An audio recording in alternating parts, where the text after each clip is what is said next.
D P او منڈی بہاؤدین سید عبدالرحیم شیرازی کی command میں ڈسٹرکٹ پولیس نے انتہا پسندی کے خلاف عالمی دن کے موقع پر ایک بھرپور آگاہی واک کا اہتمام کیا۔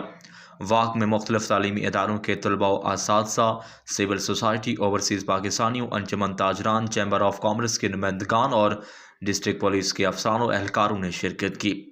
شرکاء نے بینرز اور پلے کارڈز اٹھا رکھے تھے جن پر امن، رواداری اور قومی یکجہتی کے پیغامات درج تھے۔ اس واک کا مقصد دہشت گردی اور انتہا پسندی کے خلاف واضح پیغام دینا تھا کہ پوری قوم اپنی سیکیورٹی فورسز کی شانہ بشانہ کھڑی ہے اور کسی بھی قسم کی شدت پسندی کو ہرگز برداشت نہیں کیا جائے گا۔ واک کے شرکاء نے پاک فوج، پولیس اور دیگر قانون نافذ کرنے والے اداروں کے ساتھ بھرپور اظہار یکجہتی کیا۔ واک کے اختتام پر ملک و قوم کی سلامتی، ترقی اور استحکام کے لیے خصوصی دعائیں کی گئیں۔